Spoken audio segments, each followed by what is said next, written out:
यहाँ पर उपस्थित हमारे पार्टी के अध्यक्ष रंगलाल हजरा जी और हमारे फिशरमैन कांग्रेस के चेयरमैन हमारे नारायण सर, और हमारे साथ हमारे एक बोट मास्टर बोट कैप्टन हैं यूपी देवदास जी, और एक मोहन भाई भी हमारे फिशरमैन कम्युनिटी से। आप सभी को पता होगा, पिछले 2-3 दिन से आप लोग मीडिया में एक बड़ा इशू देख रहा होगा, और हम लोग के पास भी जब इशू आया, क्योंकि हमारा कांग्रेस में एक सेल भी है जो पूरा फिशरमैन का इशूज को, उनका जो भी डेवलपमेंट का काम को देखता है, जिनका हमारा चेयरमैन नारायण सर है, तो उन्होंने भी हमारा अध्यक्ष जी को इस बात को बोला। तो जब हम लोग पूरा बात को समझा, हमको लगा कि हमारा भी जिम्मेदारी बनता, पार्टी का भी जिम्मेदारी बनता कि इस बात को हम लोग भी टेकअप करें और प्रशासन के ऊपर एक दबाव डालें, ताकि एक्चुअल में हुआ क्या और जो लोग इस पे गलत है उनके ऊपर कार्रवाई हो। जिस तरह से हम लोग ये चीज सुनने को मिला, ऑलरेडी आप लोग मीडिया में पूरा न्यूज देख चुका है। हमारा जो मेरे साथ मेरे बगल में जो यूपी देवदास जी है, जो उस बोर्ड के कैप्टन थे, जिनको बुरी गत मारा गया, अगर आप उनका बयान अगर आप सुनोगे तो आपको मतलब लगेगा कि ये मतलब क्या हो रहा है। कोई जिस तरह से उनके साथ व्यवहार किया, ऐसा लग रहा है कोई एक आतंकवादी का जैसा व्यवहार किया। अगर ये फिशरमैन है एक और स्पेशली एक तेलुगु कम्युनिटी से है, हमारा आंध्रा से बिलोंग करते हैं, और ये एक ट्रेडिशनल फिशरमैन है। ऐसा नहीं कि कल मच्छी मारना सीखा और मच्छी मारना नहीं गया, पूरा फैमिली और उनका जनरेशन इसी कम्युनिटी से है।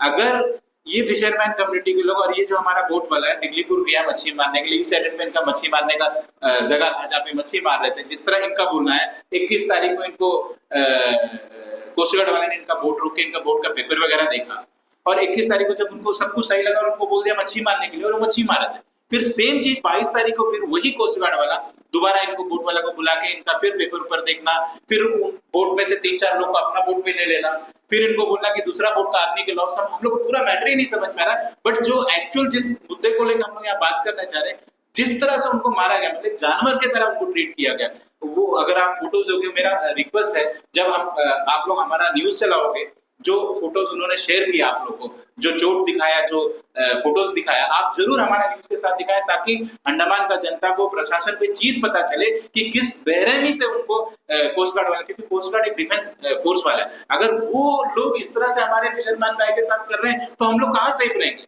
मैं तो बार बार बोल रहा हूँ, अगर वो गलत है, अगर उनके साथ कुछ गलत हुआ तो उनका ड्यूटी उनका हैंड करके पुलिस को दे देना चाहिए, पुलिस बाकी कार्रवाई करता। ये कौन उनको हक दिया कि उनको मारे, उनके साथ इस तरह मतलब एक तरह से कहीं ना कहीं उनका जान लेने का कोशिश किया। अगर मर जाते तो अल्टीमेटली वो लोग मार खा के थक गए, वो लोग उनके सामने गिड़गिड़ाया कि अब हमसे बर्दाश्त नहीं हो रहा, आप हमको लेके जाके पुलिस में हैंडओवर कर दो, अगर जो कुछ है फिर पुलिस वाले देखेंगे। पर मैं एक जिम्मेदारी के साथ, क्योंकि उनका बात मैंने सुना, मैं डिगलीपुर का पुलिस स्टेशन का धन्यवाद देना चाहता हूं कि उन्होंने इनको एक तरह से बचा लिया और बहुत अच्छा तरह से देखा इस पूरे मैटर को, जो उनसे मदद बन पाया करा। आज जाके वो हमारे बीच में, और बाकी बात वो खुद अपना मुंह से बताएंगे, उसके बाद हमारे अध्यक्ष जी भी बोलेंगे, हमारे नारायण सर भी बोलेंगे। पहले उनसे हम लोग उनका जवानी से सुनते उनके साथ क्या हुआ, पूरा वाक्य क्या है, थोड़ा उनसे सुनेंगे। 21 तारीख को शाम को मिला था, 21 तारीख को शाम को मिलके हमको बोला कि डॉक्यूमेंट दिखाओ, सारा डॉक्यूमेंट दिखाया। सारा डॉक्यूमेंट देखने से सब अप्रूवल है, मच्छी मार लो। मच्छी मार को बोलने से वो पेट्रोलिंग में निकला, हम मच्छी मारने निकले। हम लोग लाइन डाला, लाइन उठा दिया, उठाते सुबह 4 बज गए। 4 बज के मच्छी मार के हम लोग का किनारा आ जाता है। हम लोग किनारा आके एंकर करने के लिए वो जो पूरा हॉर्न मारता बोलता कि हम देखा नहीं, मेरा सामने आता, हम रोक दिया। वो बोट थोड़ा लाइन उठा के वो पहले चले गया, पहले जाके किनारे में एंकर करके वो बैठा है। उन लोग ने वो बोट को देखा लेकिन उन लोगों के पास नहीं गया। मेरा को बोला कि तुम रोको करके, हम रोक दिया। हम रोक के मेरा आदमी को मेरा डूंगी चढ़ के मेरा पेपर ऊपर सारा लेके पॉकेट में रख लिया। पॉकेट में रख के उन्होंने बोला कि तुम उन लोग को लेके आने से हम 3 जन को लेके जाता है, इन 3 जन को हम छोड़ेगा, आप लोग को छोड़ देगा। ठीक है, हम 3 जन को दे दिया, छोड़ देगा करके बोलने से 3 जन को दिया। उस लोग का पास गया, उन लोग को लेके आया, फिर उस लोग का पास गया, उन लोग से 3 जन को चढ़ा लिया। फिर लास्ट में आया, मेरे को चढ़ाया और मेरा मामा को चढ़ाया।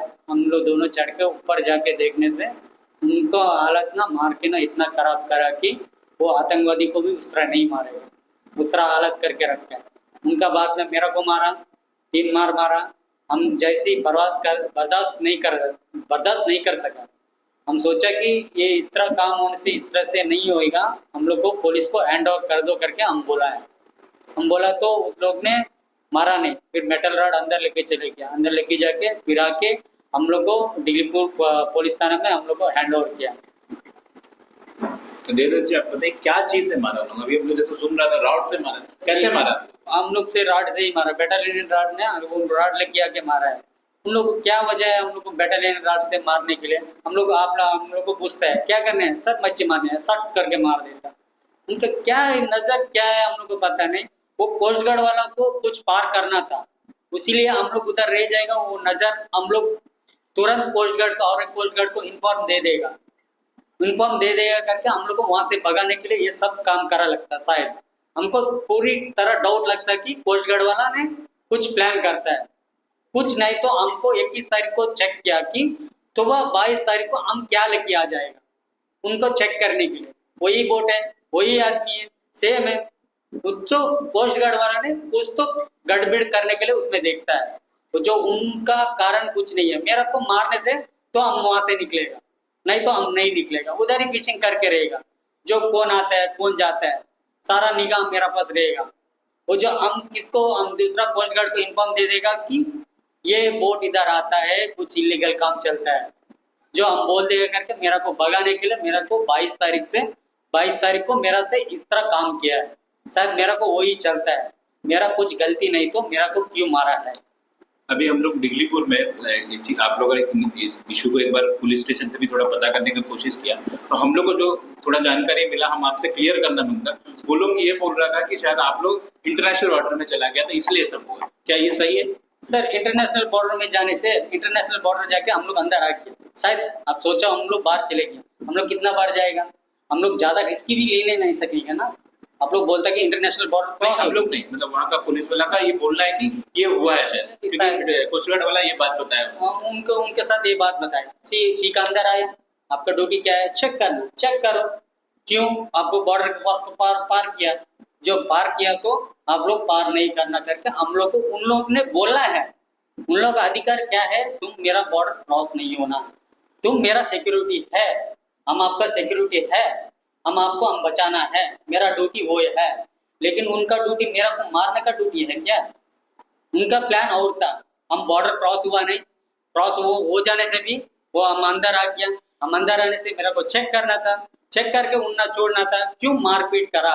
उन्होंने पोस्ट गार्ड वाला ने कुछ तो प्लान डाल के रखा है, नहीं तो नेम बैच क्यों हटाना है? उन्होंने क्या चोर है? पोस्ट गार्ड वाला ने चोर है कि हम चोर है? हम तो चोर नहीं है। हम इसीलिए मेरा फोन वगैरह सारा हम सीआईडी ब्रांच में हैंड ओवर कर दिया कि आप लोगों को शक होएगा। हम तो शक के लिए हम नहीं रखेगा। हम पूरा टीवी 3 फोन हैंड ओवर करके हम आया। पूरा साइबर क्राइम भेजो, उनका पूरा डाटा लो, आपका ड्यूटी आप करो। हमको क्यों मारा? कोस्ट गार्ड वाला ने क्या पार करने के लिए देखता? हम लोग को फिशरमैन के लिए वहां लाइन क्यों वहां में जाने के लिए नहीं देता? मेरा सवाल है, मेरा गलती नहीं है, मेरे को मारा कोस्ट गार्ड वाला ने। वहां से क्या पार करने के लिए एक्रोचमेंट कोस्ट गार्ड वाला ने क्या देता है? उनका रडार में पता चल जाएगा हम कितना डिस्टेंस में है, हम क्या क्या करता है। हम बॉर्डर पार कर दिया, हम उनका रडार का कितना पावर है सबको जानता है। उनका रडार में ही हम रहेगा और रात भर उनको हम देखता है, वो उनको हमको देखता है। मेरा बोट का पास क्या क्या आया, क्या कुछ नहीं आया, सबको उसको पता रहेगा। जो कोस्ट गार्ड वाला मेरा को मारा, वहां से मेरा को भगाया, ठीक है, हमको भगाया। वहां से क्या पार करने के लिए वो लोग प्लान डाला। सबसे पहले जो भी आज प्रेस वार्तालाप देखते हैं उन सभी को प्लस हमारे प्रेस बंधुओं को और यहाँ पे उपस्थित हमारे डिस्ट्रिक्ट कांग्रेस के अध्यक्ष रॉबर्ट भाई, हमारे फिशरमैन कांग्रेस के चेयरमैन नारायण जी, हमारे यूपी देवदास जी जो विक्टिम्स है, और साथ में हमारे बैठे हैं और एक भाई जिसके नाम है मोहन जी। आप सभी को हम नमन करते हैं इस प्रेस कॉन्फ्रेंस द्वारा। देखिए 2-3 दिन से बहुत सुर्खियों में है सारी कांग्रेस पार्टी, और आज ये जो एक दुखदायक एक खबर जो है अंडमान निकोबार के अंदर में चल रहा है, जो हमारे विक्टिम्स, जो हमारे भाई ने आप सभी के सामने कहा ये तो कभी होना ही नहीं चाहिए था। अगर ऐसा होगा तो हमारे फिशरमैन कमेटी भाई कहाँ जाएगा?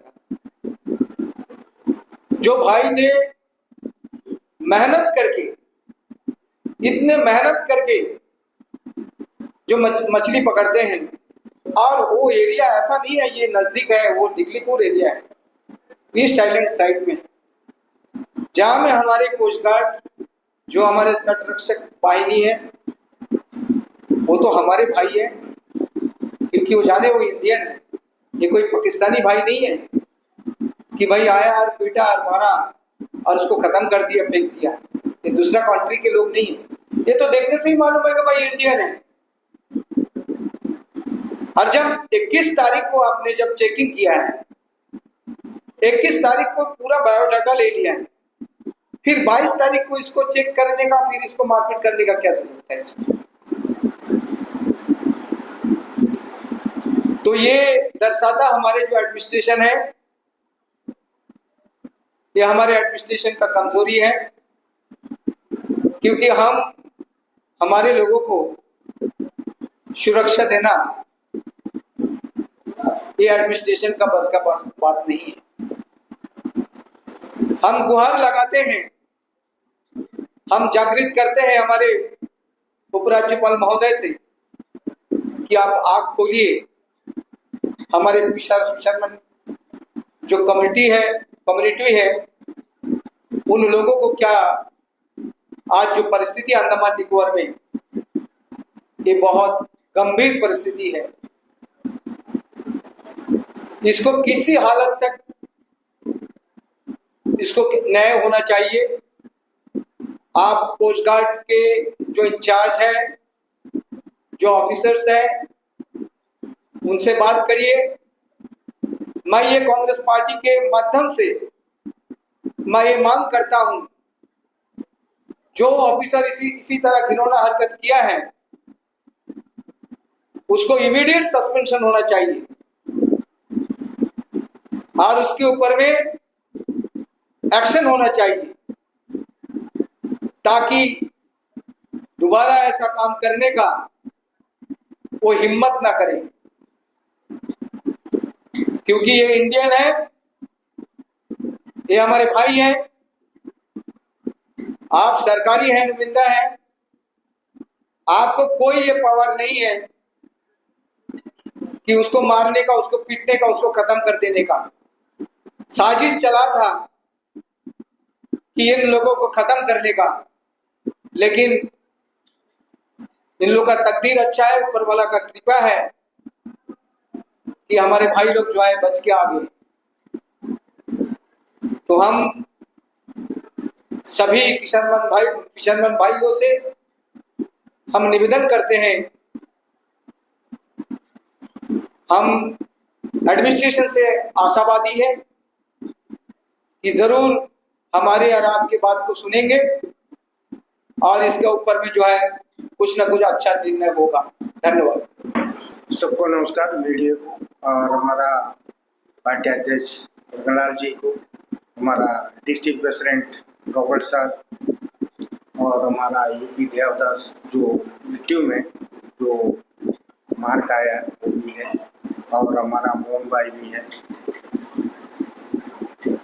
मेरा हम फिशरमैन कांग्रेस चेयरमैन होते हुए मेरा यही निवेदन है एडमिनिस्ट्रेशन से, ये जो भी करा है बहुत गलत करा है। ऐसी अंडमान में जो है फिशिंग में बहुत कम लोग हो गया, ये एक डर का माहौल आ गया कि फिशरमैन का अंदर ये जो है ऐसा नहीं होना था। जो देश का रक्षा करने वाले अगर गलत करेगा तो हम कहाँ जाएगा, किसको जाके हम बोलेगा। तो यही है हमारा निवेदन है कि दोबारा ऐसा नहीं हो के और हमारा फिशरमैन को न्याय मिले, और जो भी इसका जुम्मेदार है उसको पर एडमिनिस्ट्रेशन से रिक्वेस्ट करता है कि उनको पर एक्शन लेना, इसको न्याय दिलाना हमारा पूरा अंडमान निकोबार फिशरमैन को। और जो फिशरमैन 3 दिन से एक बच्चा तो बिल्कुल नहीं चल सकता सर, उसका तो टांग में मारा, और एक लड़का को सर कटिंग प्लेट से उंगली को दबाया, ये उंगली को कटिंग प्लेट से ऐसे एक आदमी दबाते एक आदमी मारता है। सर ये तो मारना नहीं था। ठीक है, हमारा फिशरमैन कुछ गलती करा, आप पुलिस को एंडवार करो, आप न्यायालय में भेजो। ठीक है, हो सकता है आप बोलता कि हमारा बॉर्डर पार भी हो गया, हो सकता है पानी में वो किया भी है, तो आप जो है उसको कानून का हवाल करो। आप ऐसा बेरहमी से मारा, एक छोटा बच्चा 22 साल का लड़का, सर अभी आपको दिखाएगा, जब मारा पूरा खून जम गया उसको छोटा उम्र में। तो ये सब जो है गलत हुआ है, जो भी हुआ फिशरमैन के साथ में। पूरा कांग्रेस पार्टी हमारा फिशरमैन का साथ है। हमारा दादा को बोलते साथ बोला कि जल्दी आप आ जाओ, लेके बोला माया लेके। हमारा डिस्ट्रिक्ट प्रेसिडेंट भी फोन करके बुलाया था उनको। अभी हम लोग को फिशरीज असिस्टेंट डायरेक्टर का पास में इनका पूरा स्टेटमेंट लिया, इनका साइन लिया है। उन लोग अभी मिनिस्टर भेजने के लिए उन लोग रेडी कर दिया। अभी हमारा यही निवेदन है हमारा अंडमान का सीएस साहब से, एलजी साहब से, कि हमारा फिशरमैन को, हमारा सेक्रेटरी फिशरीज का और डायरेक्टर मैडम से निवेदन है कि इनको फिशरीज जो फिशरमैन के एक न्याय होना चाहिए। ये इतने बोल के अपना बात को खत्म करते हैं। जैसा अभी आप सुने होंगे हमारे नारायण सर ने बोला कि अभी फिशरमैन कम्युनिटी बहुत कम ही लोग हैं जो इस सेक्टर में काम करें, क्योंकि एक डर का माहौल है। डर के साथ साथ मैं 2 दिन पहले भी बात किया, मैं वो बात को दोबारा रखना चाहूंगा। आज फिशरी सेक्टर में बोलने के लिए मीडिया में बहुत कुछ आता है, ब्लू इकोनॉमी, हम लोग ये सपोर्ट कर रहे हैं। आज अगर आप एक फिशरमैन से पूछेगा तो उसका तकलीफ पता चलेगा। आज डीजल का रेट कहाँ से कहाँ चलेगा, हम लोग को डीजल सब्सिडी नहीं है। आज अगर कोई फिशरमैन कम्युनिटी अगर मच्छी का कोई प्लांट या फैक्ट्री डालता, उनका करंट बिल जो टैरिफ है वो सोच नहीं सकता। जो लोग प्लांट बनाता थोड़े दिन बाद बंद कर दे रहा है। आज आइस, जो मच्छी वालों को जो आइस का जरूरत है, उसका रेट कहाँ से कहाँ चला गया, क्योंकि करंट बिल ही ज्यादा आ रहा है तो आइस सस्ता में क्या मिलेगा। तो इतना सारा इशू है और प्रशासन के पास कई बार, जैसा हम लोग का हेमराजू भाई जो हमारा मच्छी जो ग्रुप है, वो लोग कई बार रिप्रेजेंटेशन दे दिया कि हमारा टैरिफ कम करो, इलेक्ट्रिसिटी टैरिफ कम करो, ताकि हमारा फिशरमैन भाई को फायदा मिले, लेकिन कोई सुनने वाला नहीं है। तो मेरा प्रशासन से और खासकर भाजपा के लोगों से, क्योंकि आज सरकार आप लोग चला रहे, आप ये सारा मुद्दा देखिए ना। आज अगर हम लोग मीडिया में देखेंगे, हमारा बीजेपी का अध्यक्ष कमीशन का बात करता है, उसको फंड चाहिए। मतलब ये समझ नहीं आ रहा कि आज आप करना क्या चाह रहे हो। जो एक्चुअल इशू है, आज हमारा जो जनता परेशान है, आज मेरा हमको तो बड़ा शर्म आ रहा है कि बीजेपी वाला इस मुद्दे पे बात ही नहीं कर रहा है। उनको आगे आके बोलना चाहिए। उनका मिनिस्टर आए दिन अंडमान आता है, थोड़े दिन पहले फिशरीज का मिनिस्टर भी अंडमान आया था। ये मुद्दा को उनको टेकअप करना चाहिए और तुरंत से तुरंत। और साथ ही साथ हम लोग का रिक्वेस्ट है पूरा कांग्रेस पार्टी के साथ, हमारा जो अभी अंडमान निकोबार कमांड पे जो सिंकन नया आया है, उनसे हमारा रिक्वेस्ट है कि इस पूरे मुद्दे को संज्ञान में ले और जो लोग इसका जिम्मेदार उनको तुरंत कार्रवाई करें, ताकि फिशरमैन ये महसूस करे कि हम लोग अंडमान निकोबार कमांड के अंदर सेफ है। ये डर का माहौल में नहीं होना चाहिए, क्योंकि भाई जैसे बताया कि बहुत कम लोग, ऐसा ना हो कि धीरे धीरे जो हमारा फिशरमैन कम्युनिटी मच्छी मारना छोड़ दे। ऐसी अंडमान में, क्योंकि देखिए बोल भी रहे छोड़ दे, क्योंकि जिस तरह का हालत, जिस तरह का डर का माहौल वो पैदा हो गया, क्योंकि फिर और ऐसी भी अंडमान में रोजगार नहीं, बड़ा मुश्किल से 2 ही सेक्टर है, एक टूरिज्म और एक फिशरीज। अगर ये दोनों नहीं चला तो फिर अंडमान में क्या होगा, कोई काम नहीं होगा। तो मेरा रिक्वेस्ट है प्रशासन से, साथ ही साथ अंडमान निकोबार कमांड से, कि इस मुद्दे को सीरियसली ले, क्योंकि नहीं तो आने वाले समय में पूरा अंडमान निकोबार का फिशरमैन मिलकर एक बड़ा आंदोलन करना पड़ेगा, नहीं तो कोई रास्ता नहीं हमारे पास। Thank you.